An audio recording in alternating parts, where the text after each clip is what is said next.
Hi students, today we'll be learning more about the unit circle and coordinate points and how they're related. We took a quick look at this image last week with the coordinate points and the radians and degrees and where they're corresponding, and you can just use this as a quick reference. But let's try to understand what is going on here. Alright, so let's take a look here. On the bottom, that is the x value, and the pink is the y value. We have been using theta in the past with the angles and thinking about opposite, adjacent, hypotenuse. The y is the opposite side, the x is the adjacent side, and 1 here is the hypotenuse. It is a hypotenuse because this is a unit circle, and remember, a unit circle is where the radius is always 1. Now we know that in a coordinate point, the first term is x, the second term is y.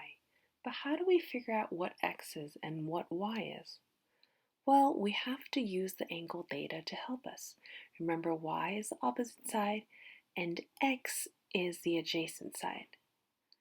This sounds familiar. So what can we do? Well, the adjacent side divided by 1, or the hypotenuse, is, what is adjacent divided by hypotenuse? Yes, it is cosine. So cosine equals to x divided by 1, which is the adjacent divided by the hypotenuse. And the hypotenuse, because it's a unit circle, is always 1. So x divided by 1 is just x, because anything divided by 1 is itself. Now, same thing for y. Sine of theta is equal to opposite divided by hypotenuse. What is opposite? Opposite side is y. And what is the hypotenuse? The hypotenuse is 1. So sine theta equals y divided by h, which is equal to y divided by 1, which is equal to y. So x is cosine of theta, and y is sine of theta. And that is how we can find the coordinate point using the angle. And that angle can be done with degrees or radians.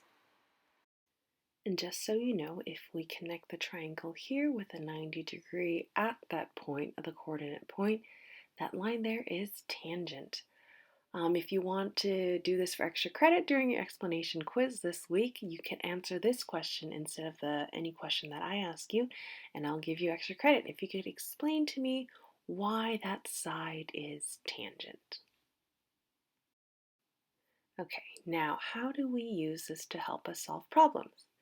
So if theta equals 90 degrees, what is the coordinate point? And just so you know, this symbol here, theta, it just means angle. It is a Greek letter. It's called theta. Okay? So 90 degrees. First term x, cosine of 90 is the x value, and sine of 90 degrees is the y value. If we know where 90 degrees is in the unit circle, it is actually pretty easy to find. You just look at that point right there at 90 degrees. Remember that the radius is 1, so your y value is 1, so sine of 90 is 1.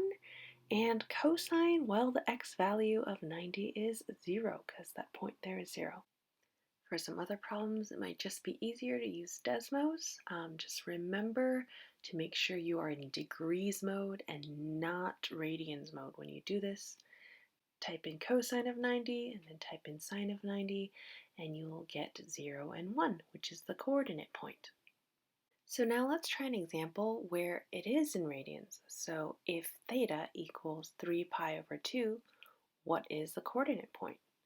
So make sure you're in radians mode. Then you just type cosine of 3 pi over 2, which is 0. Then you type sine of 3 pi over 2, which will be equal to -1.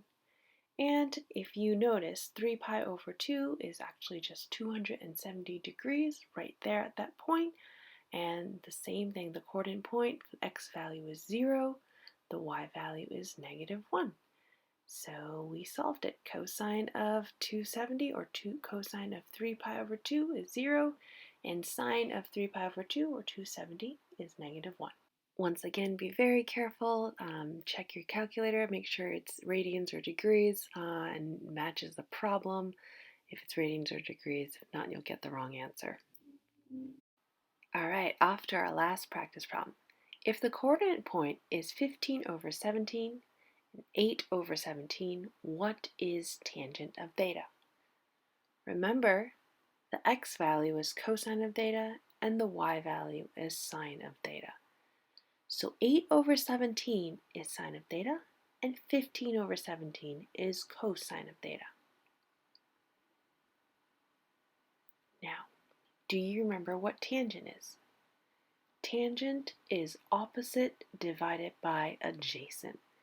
So in this triangle here, theta, the opposite side is 8 over 17 because that's sine, and the adjacent side is 15 over 17 because that's cosine.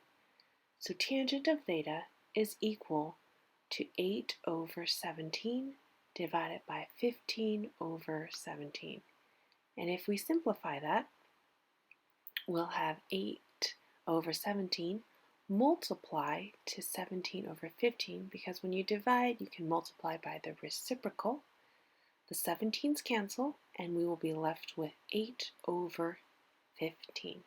So tangent is equal to 8 over 15. So whenever you see problems like this, make sure you figure out what sine and cosine are first, then use what you know about the different trigonometric ratios to find the answers.